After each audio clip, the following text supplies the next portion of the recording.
All right, Jeff Stoic. One of my favorite things is hearing people, talk about who's influenced them in their life. And we all have had probably many. Sometimes it happens in a minute, maybe even a second, sometimes a lifetime. I always tell this story. My grandfather, my grandmother, my mom, my aunt were from Kyiv, came to Canada way back. He used to take me for walks in the park when I was 5. And one time I just asked him, because he talked a lot, and I think that's where I can blame him for that, or you can. And and I said, Zeta, how do you know all these people? And he said, briefly, he said, well, I smiled at this guy once, and he came over and he smiled at me and started talking. And then we were laughing, and someone else came over and smiled at us, and we talked to them, and all sorts of things started happening after that. I said, as a 5-year-old, I'm thinking, well, that's smile. Sounds like a good thing to do. And then I started really, as you get older, you start thinking about it a little bit more. And he was influenced and influenced other people just by that, and how simple it was. So with that said, can you share maybe 2 or 3 people that have been influential in your life? And I do think I know one for sure from our recent conversation. Yeah.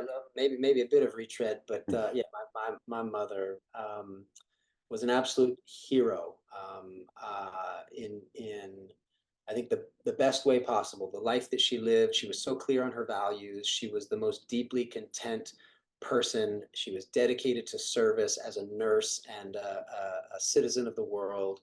And she moved through it humbly and joyously, and I got to experience that for the first few decades of my life, and I'm incredibly privileged as a result.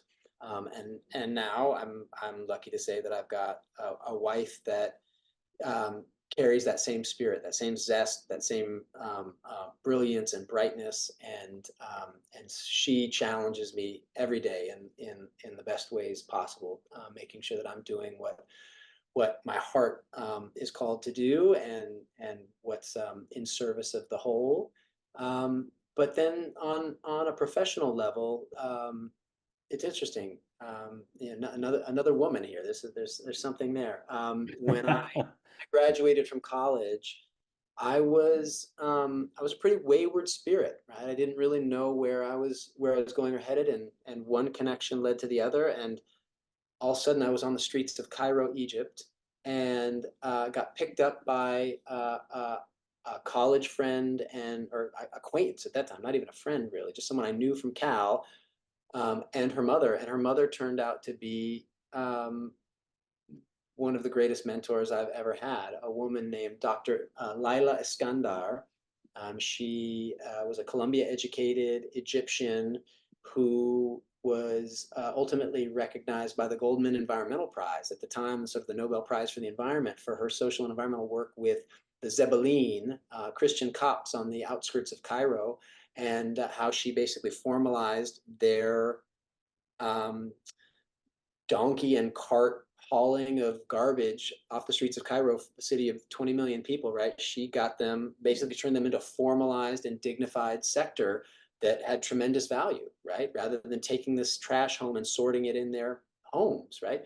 So now they've got industrial recycling facilities and composting, and are involved in desert reclamation efforts in Egypt, like an Oh my God. absolute hero, right? And she's doing the same thing in the Sinai with the Bedouins as they're getting displaced by tourism there. So remarkable person for me to just fall into the hands of as a 22-year-old walking the streets of Cairo. And then I absolutely have to mention, on the other end of the spectrum, my doctoral advisor, Michael Dove at the Yale School of the Environment. Not only one of the most brilliant intellectuals I've ever had the pleasure of spending time with, but one of the greatest, kindest, most generous hearts. He gives his absolute all to every moment with his students and colleagues.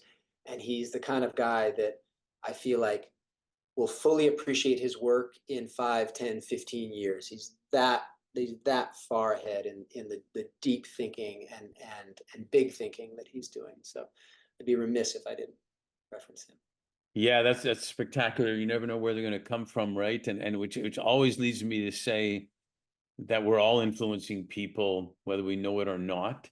And it's a choice to be positive or negative, because we're all influencing people, whether we know it or not. And That's amazing with the donkey and the cart. Yeah, yeah, I mean, incredible story. there's always, you know, you can always turn lemon into lemonade if you really think hard. She went on to be the environmental minister in Egypt and is still doing incredible work through her social profit. I'd love to interview her, have her Yeah, on. absolutely. That'd be fantastic. Thanks for sharing that. Got it. My pleasure.